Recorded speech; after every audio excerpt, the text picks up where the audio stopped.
The Lottery by Shirley Jackson. The morning of June 27th was clear and sunny, with the fresh warmth of a full summer day. The flowers were blossoming profusely, and the grass was richly green. The people of the village began to gather in the square, between the post office and the bank, around 10 o'clock. In some towns there were so many people that the lottery took 2 days and had to be started on June 26th. But in this village, where there were only about 300 people, the whole lottery took less than 2 hours, so it could begin at 10 o'clock in the morning and still be through in time to allow the villagers to get home for noon dinner. The children assembled first, of course. School was recently over for the summer, and the feeling of liberty sat uneasily on most of them. They tended to gather together quietly for a while before they broke into boisterous play, and their talk was still of the classroom and the teacher, of books and reprimands. Bobby Martin had already stuffed his pockets full of stones, and the other boys soon followed his example, selecting the smoothest and roundest stones. Bobby and Harry Jones and Dickie Delacroix, the villagers pronounced this name Delacroix, eventually made a great pile of stones in one corner of the square and guarded it against the raids of the other boys. The girls stood aside, talking among themselves, looking over their shoulders at the boys, and the very small children rolled in the dust or clung to the hands of their older brothers or sisters. Soon the men began to gather, surveying their own children, speaking of planting and rain, tractors and taxes. They stood together, away from the pile of stones in the corner, and their jokes were quiet, and they smiled rather than laughed.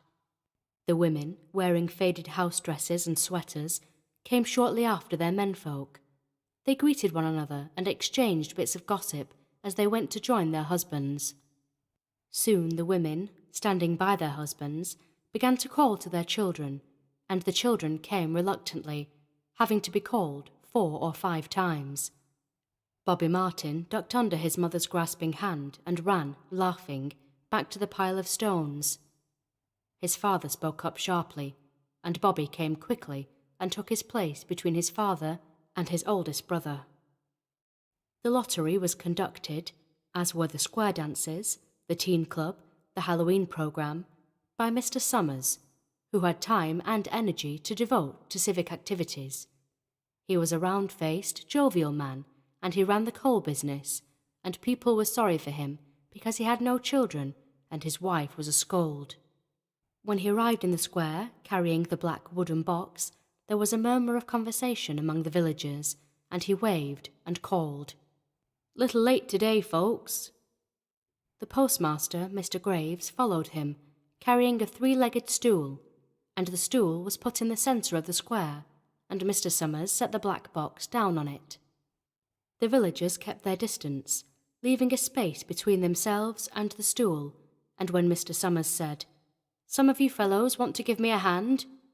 there was a hesitation before 2 men, Mr. Martin and his oldest son Baxter, came forward to hold the box steady on the stool while Mr. Summers stirred up the papers inside it. The original paraphernalia for the lottery had been lost long ago, and the black box, now resting on the stool, had been put into use even before Old Man Warner, the oldest man in town, was born. Mr. Summers spoke frequently to the villagers about making a new box, but no one liked to upset even as much tradition as was represented by the black box. There was a story that the present box had been made with some pieces of the box that had preceded it, the one that had been constructed when the first people settled down to make a village here. Every year, after the lottery, Mr. Summers began talking again about a new box, but every year the subject was allowed to fade off without anything being done. The black box grew shabbier each year.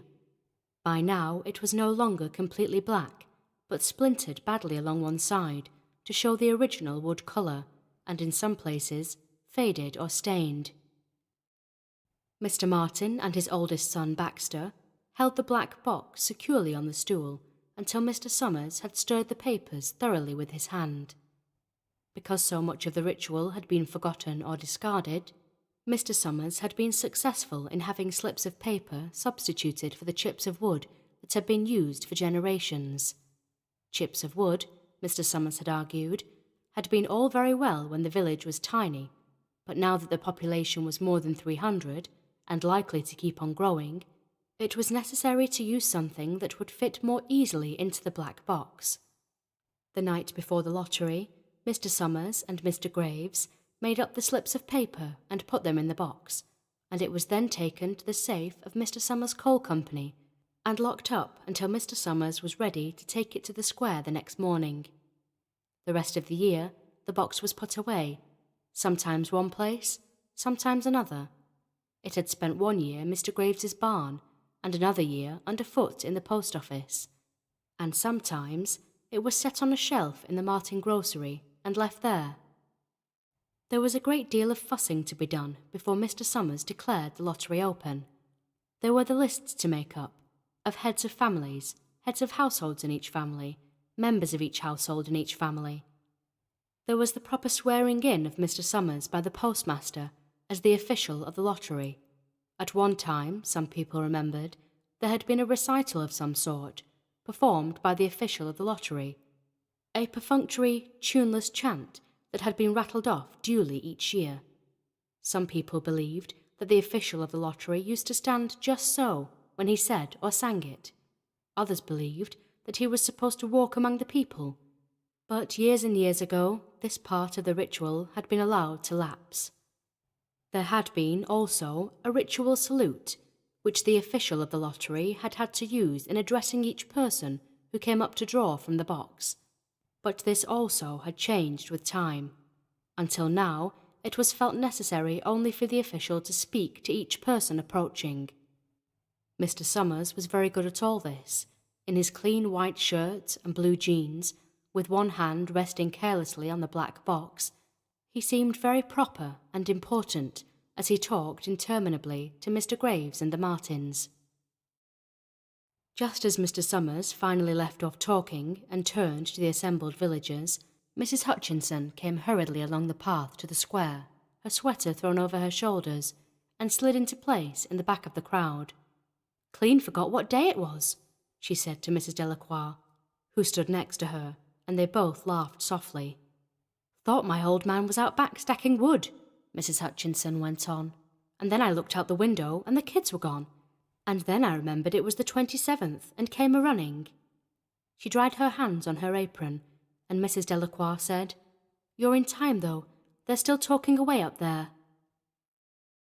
Mrs. Hutchinson craned her neck to see through the crowd and found her husband and children standing near the front. She tapped Mrs. Delacroix on the arm as a farewell and began to make her way through the crowd. The people separated good-humouredly to let her through. 2 or 3 people said, in voices just loud enough to be heard across the crowd, "Here comes your Mrs. Hutchinson," and "Bill, she made it after all." Mrs. Hutchinson reached her husband, and Mr. Summers, who had been waiting, said cheerfully, "Thought we were going to have to get on without you, Tessie." Mrs. Hutchinson said, grinning, "Wouldn't have me leave my dishes in the sink now, would you, Joe?" And soft laughter ran through the crowd as the people stirred back into position after Mrs. Hutchinson's arrival. "Well now," Mr. Summers said soberly, "guess we better get started. Get this over with, so's we can go back to work. Anybody ain't here?" "Dunbar," several people said. "Dunbar, Dunbar." Mr. Summers consulted his list. "Clyde Dunbar," he said. "That's right. He's broke his leg, hasn't he? Who's drawing for him?" "Me, I guess," a woman said, and Mr. Summers turned to look at her.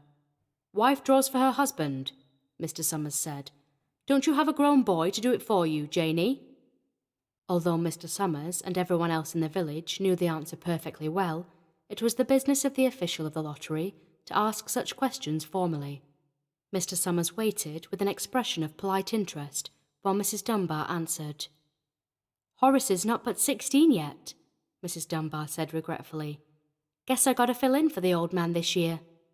"Right," Mr. Summers said. He made a note on the list he was holding.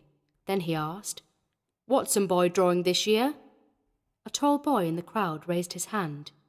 Here, he said. I'm drawing for my mother and me.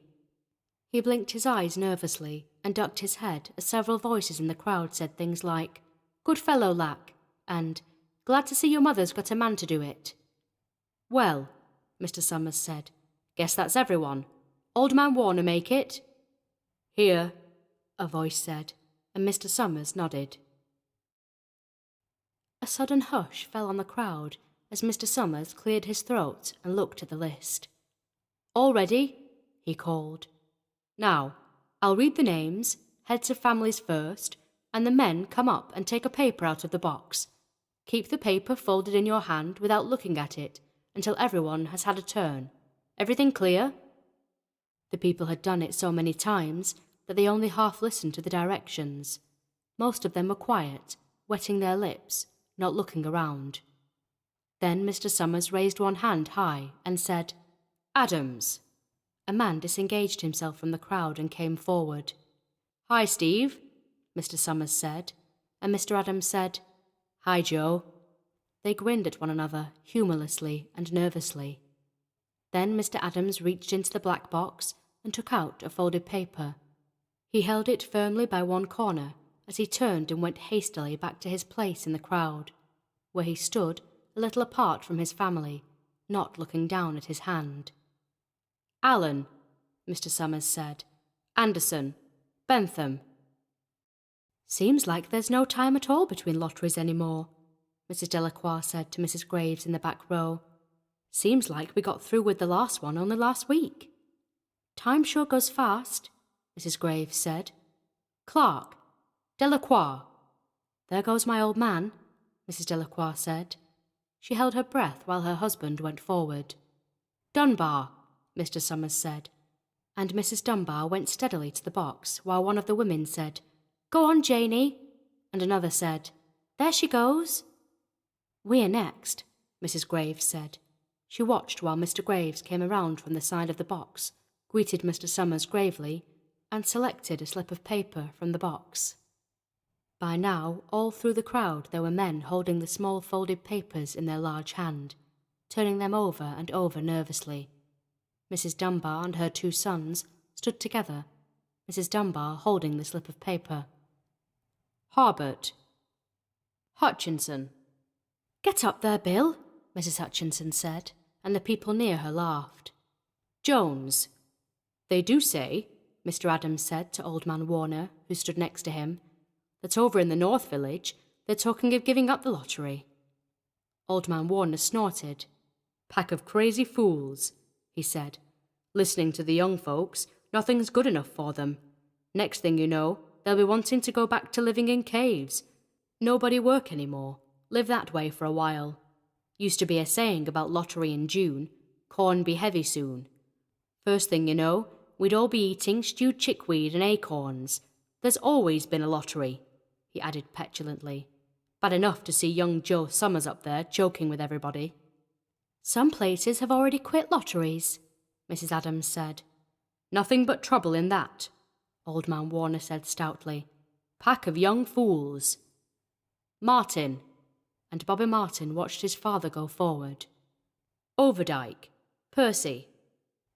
I wish they'd hurry, Mrs. Dunbar said to her older son. I wish they'd hurry. They're almost through, her son said. You get ready to run tell Dad, Mrs. Dunbar said. Mr. Summers called his own name and then stepped forward precisely and selected a slip from the box. Then he called, Warner. 77th year I've been in the lottery, Old Man Warner said as he went through the crowd. 77th time. Watson. The tall boy came awkwardly through the crowd. Someone said, Don't be nervous, Jack. And Mr. Summers said, Take your time, son. Zanini. After that, there was a long pause, a breathless pause, until Mr. Summers, holding his slip of paper in the air, said, All right, fellows. For a minute, no one moved, and then all the slips of paper were opened. Suddenly, all the women began to speak at once, saying, Who is it? Who's got it? Is it the Dunbars? Is it the Watsons? Then the voices began to say, It's Hutchinson. "It's Bill. Bill Hutchinson's got it." "Go tell your father," Mrs. Dunbar said to her older son. People began to look around to see the Hutchinsons. Bill Hutchinson was standing quiet, staring down at the paper in his hand. Suddenly, Tessie Hutchinson shouted to Mr. Summers, "You didn't give him enough time to take any paper he wanted. I saw you. It wasn't fair." "Be a good sport, Tessie," Mrs. Delacroix called, and Mrs. Graves said, "All of us took the same chance." "Shut up, Tessie," Bill Hutchinson said. "Well, everyone," Mr. Summers said, "that was done pretty fast, and now we've got to be hurrying a little more to get done in time." He consulted his next list. "Bill," he said, "you draw for the Hutchinson family. You got any other households in the Hutchinsons?" "There's Don and Eva," Mrs. Hutchinson yelled. "Make them take their chance." "Daughters draw with their husbands' families, Tessie," Mr. Summers said gently. "You know that as well as anyone else." "It wasn't fair," Tessie said. "I guess not, Joe," Bill Hutchinson said regretfully. "My daughter draws with her husband's family. That's only fair, and I've got no other family except the kids." "Then as far as drawing for families is concerned, it's you," Mr. Summers said in explanation. "And as far as drawing for households is concerned, that's you too, right?" "Right," Bill Hutchinson said. "How many kids, Bill?" Mr. Summers asked formally. "3," Bill Hutchinson said. "There's Bill Jr. and Nancy and little Dave and Tessie and me." "All right then," Mr. Summers said. "Harry, you got their tickets back?" Mr. Graves nodded and held up the slips of paper. "Put them in the box then," Mr. Summers directed. "Take Bill's and put it in." "I think we ought to start over," Mrs. Hutchinson said, as quietly as she could. "I tell you it wasn't fair. You didn't give him enough time to choose. Everybody saw that." Mr. Graves had selected the 5 slips and put them in the box, and he dropped all the papers but those onto the ground, where the breeze caught them and lifted them off.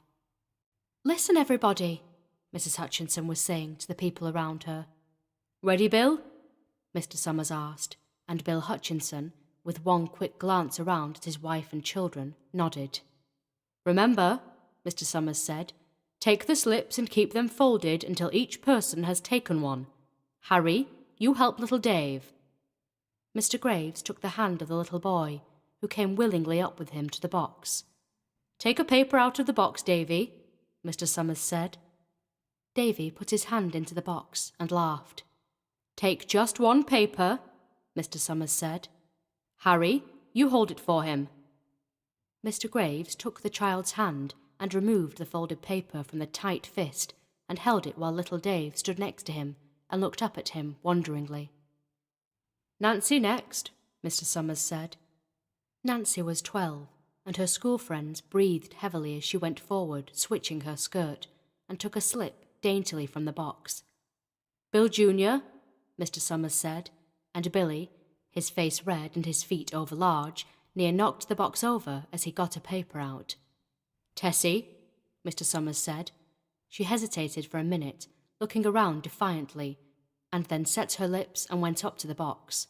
She snatched a paper out and held it behind her. "Bill," Mr. Summers said, and Bill Hutchinson reached into the box and felt around, bringing his hand out at last with the slip of paper in it. The crowd was quiet. A girl whispered, "I hope it's not Nancy," and the sound of the whisper reached the edges of the crowd. "It's not the way it used to be," Old Man Warner said clearly. "People ain't the way they used to be." "All right," Mr. Summers said. "Open the papers. Harry, you open little Dave's." Mr. Graves opened the slip of paper, and there was a general sigh through the crowd as he held it up, and everyone could see that it was blank. Nancy and Bill Jr. opened theirs at the same time. Both beamed and laughed, turning around to the crowd and holding their slips of paper above their heads. "Tessie," Mr. Summers said. There was a pause, and then Mr. Summers looked at Bill Hutchinson, and Bill unfolded his paper and showed it. It was blank. "It's Tessie," Mr. Summers said, and his voice was hushed. "Show us her paper, Bill." Bill Hutchinson went over to his wife and forced the slip of paper out of her hand. It had a black spot on it, the black spot Mr. Summers had made the night before with the heavy pencil in the coal company office. Bill Hutchinson held it up, and there was a stir in the crowd. "All right, folks," Mr. Summers said. "Let's finish quickly." Although the villagers had forgotten the ritual and lost the original black box, they still remembered to use stones. The pile of stones the boys had made earlier was ready. There were stones on the ground with the blowing scraps of paper that had come out of the box. Delacroix selected a stone so large she had to pick it up with both hands and turned to Mrs. Dunbar. "Come on," she said. "Hurry up." Mrs. Dunbar had small stones in both hands, and she said, gasping for breath, "I can't run at all. You'll have to go ahead and I'll catch up with you." The children had stones already, and someone gave little Davy Hutchinson a few pebbles. Tessie Hutchinson was in the centre of a cleared space by now, and she held her hands out desperately as the villagers moved in on her. "This isn't fair," she said. A stone hit her on the side of the head. Old Man Warner was saying, come on everyone." Steve Adams was in the front of the crowd of villagers, with Mrs. Graves beside him. "It isn't fair! It isn't right!" Mrs. Hutchinson screamed, and then they were upon her.